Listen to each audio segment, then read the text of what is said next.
I have always wanted to come to Rwanda, and now I'm here. And I've learned something about Rwanda. Something very, very important you have to understand. I've been all over the world, and I've learned something about Rwanda. You have the best singers in the world. And you're the best singers in the world. Oh, I hope when we get to heaven, the people from Rwanda are leading worship.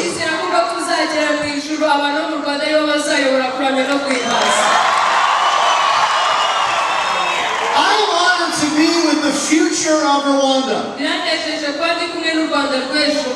You are the future of Rwanda. They who wait for the Lord shall renew their strength. They shall mount up with wings like eagles. They shall run and not be weary. They shall walk and not faint. Haravuga ati muri Yesaya 40:29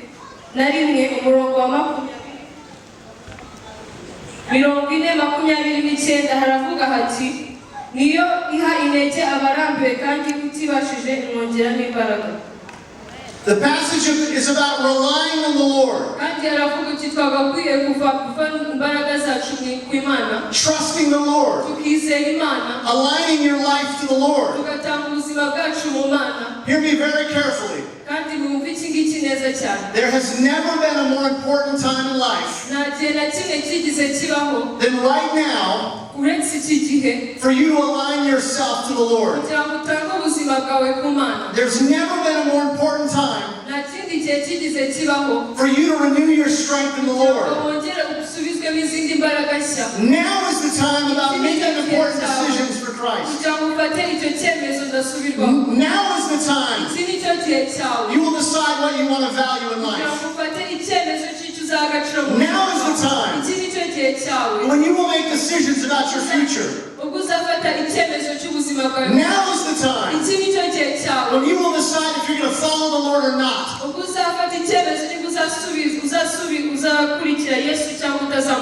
I want to offer you 8 ways to be strong in the Lord and renew your strength. Number 1, don't waste your teenage years. This is a special time in life. The Bible says the glory of young men is their strength. There's something unique about this time in your life. You have energy and strength that older people don't have.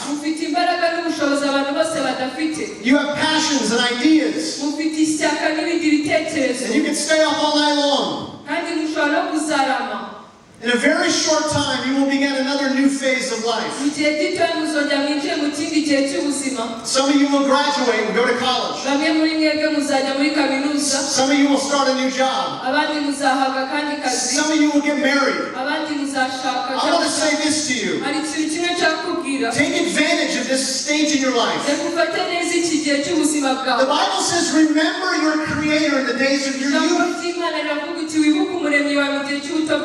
There will be people who help your soul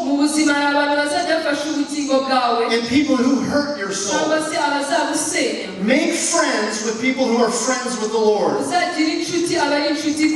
Develop and foster time with those friends. What a blessing my life has been because of godly friends around me. Even as I'm sitting here now, my friends from back home are texting me, saying, we're praying for you. We know you're in Rwanda. Have fun, but we're praying for you. Make friends with people who are friends with the Lord. Number 3, find godly mentors. Find a godly man. Find a godly woman. And ask them millions of questions. How did you get saved? Why are you a Christian? Tell me about your prayer life. What characteristics should I look for in a godly spouse? Tell me your testimony. Oh, find godly mentors. Join Teens for Christ. Amen. Hallelujah. Number 4. Be careful what you let define you. If you are in Christ, you have a totally new identity. We even sang about it. I am no longer a slave to sin. I'm a child of God.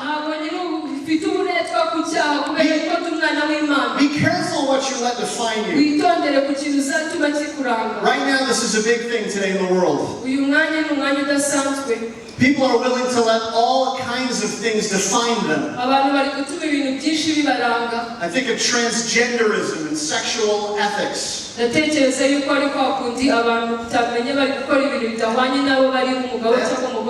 LGBTQ+.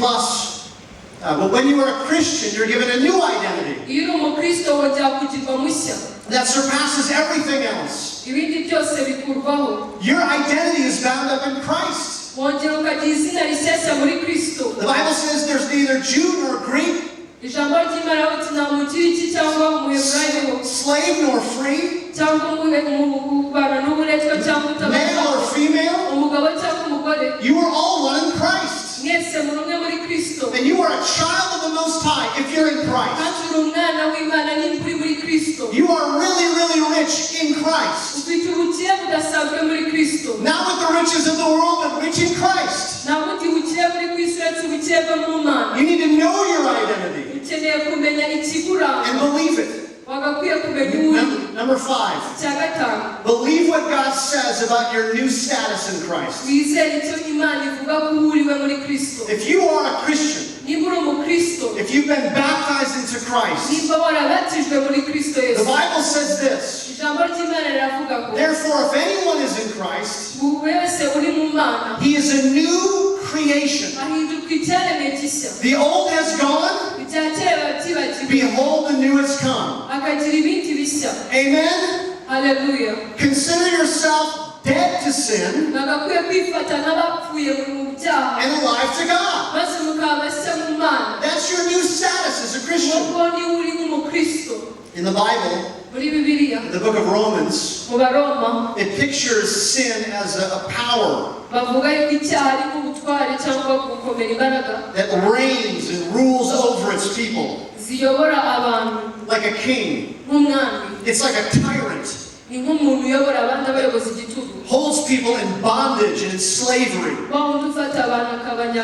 Well, as a result of being in Christ, we're no longer in bondage. We're no longer slaves to sin. We're a child of God. Colossians 3:10 says this. We have put on the new self, which is being renewed in the knowledge, in the image of its creator. If you are in Christ, you have a new self. In Christ, you are holy. In Christ, you are loved. In Christ, you are forgiven. In Christ, you're a friend of God. In Christ, you've been legally justified. Declared not guilty. In Christ, you've been adopted into His family. In Christ, you are totally secure and can never lose your salvation.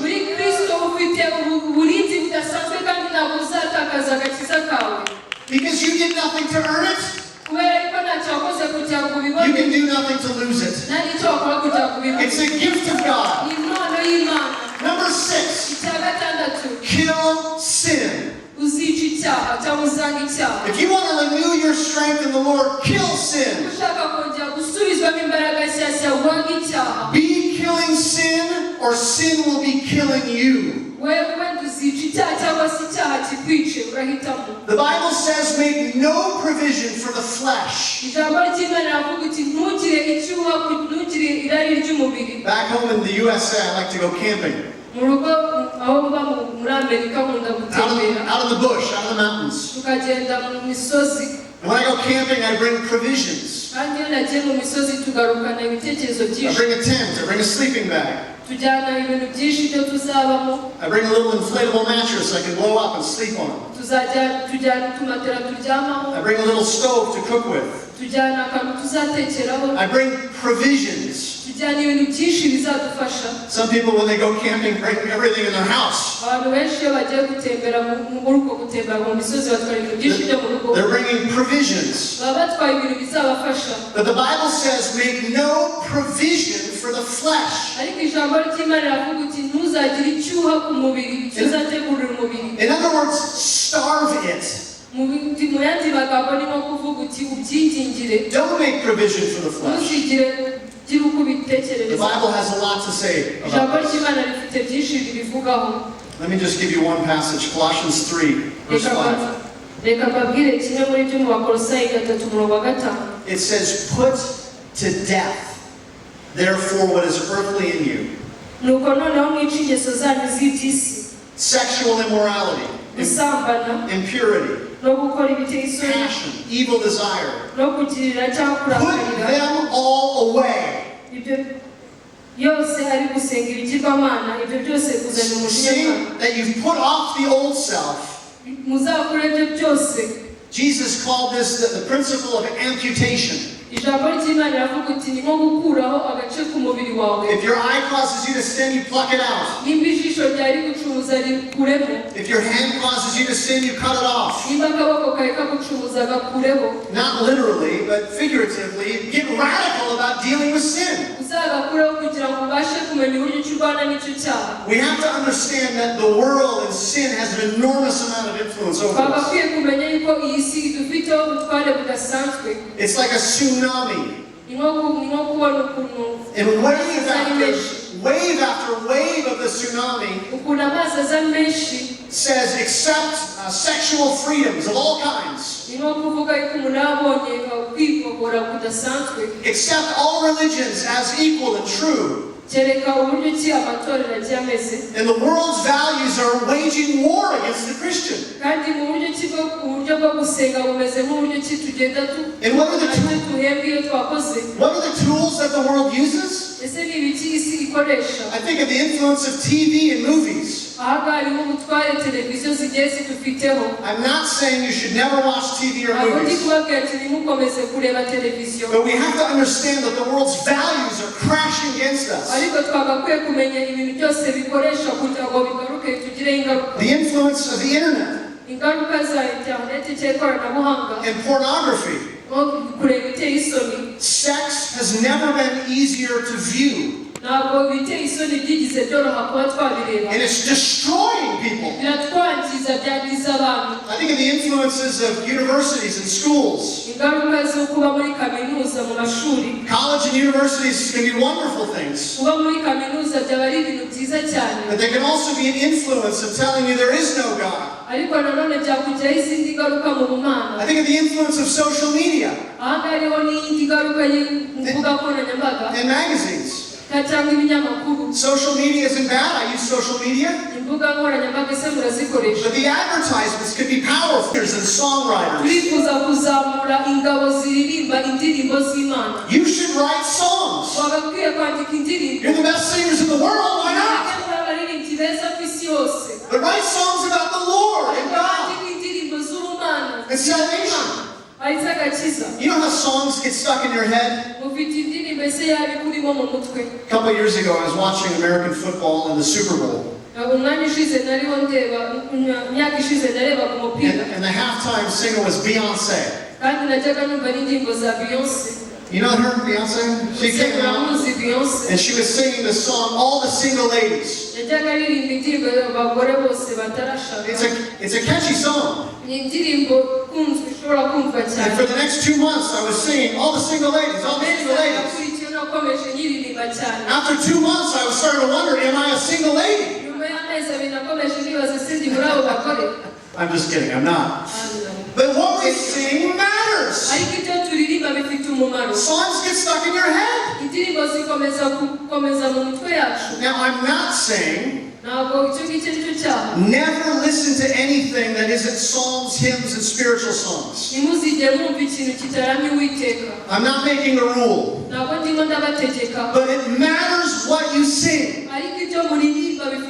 So sing some of the music we've been singing here. It'll renew your strength. Number seven. Seek God in His Word. God reveals Himself in the Word of God. Become a man or a woman of the Word. This will renew your strength. Number 8. Get involved in a good church. This may not even make sense to you right now. Or you may not appreciate this right now. But I promise you, God's church is a blessing to you. It will renew your strength. You need to be with God's people. The same reason that this is encouraging to you is like church. You need it. Make it a priority. And last, number 9. Choose to follow Christ.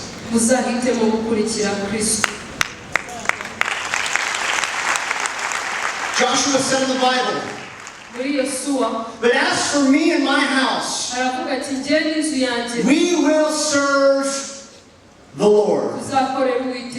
My heart's desire for you is for you to be reconciled to God.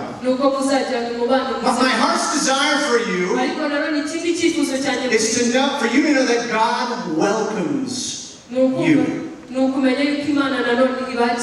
He invites you. Come to me, all who are weary.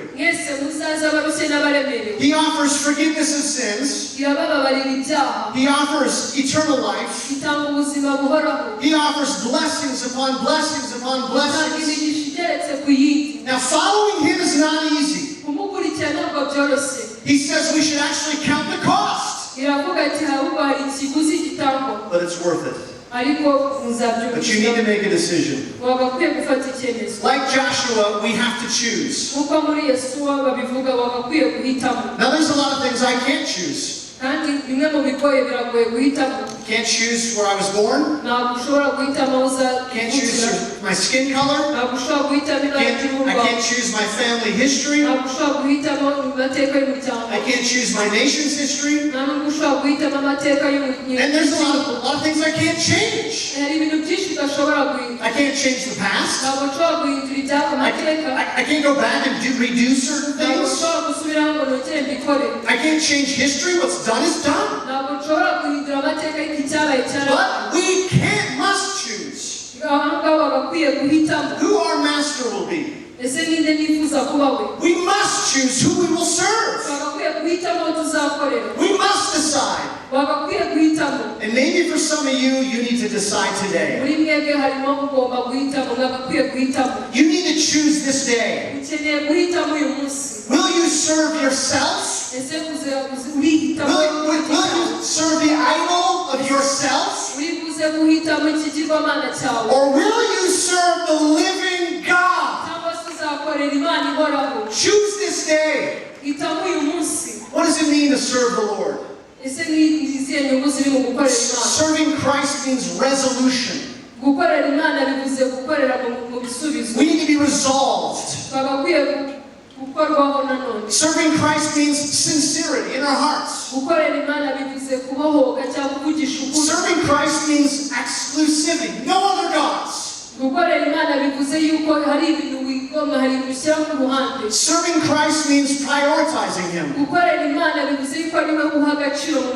Jesus says you cannot serve two masters. You will either hate one and love the other, or love one and hate the other. Serving Christ means obeying Christ. A lot of people think that obeying Christ is optional. Maybe I'll get to it. No. Are you willing to obey Him?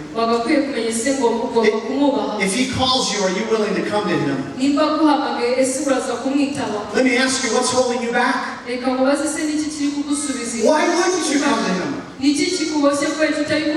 What's stopping you from coming to Him? What's holding you back from coming to Him? Why would you not come to Him? He is the Lord of the universe. He's the King of kings. He's the Lord of lords. He created all nations. Why would you not come to Him? Why would you not be dedicated to Him? What's stopping you? Let go of whatever's stopping you and come to Christ. When the Lord calls, will you answer? I want to ask you right now, if you've never come to Christ, would you come to Him today? Look, it's not me who's calling you. I'm just the messenger. I'm nothing.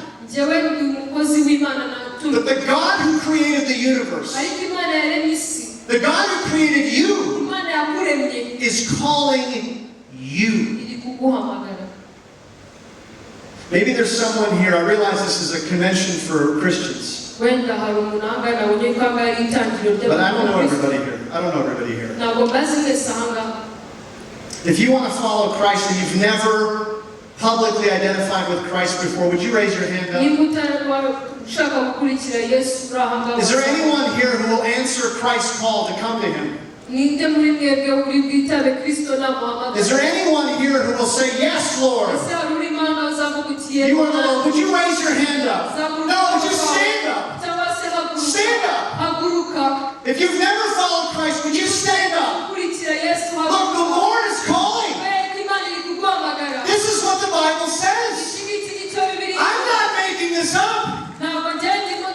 This is the most important decision you'll ever make. Would you come to Him? Now listen to me.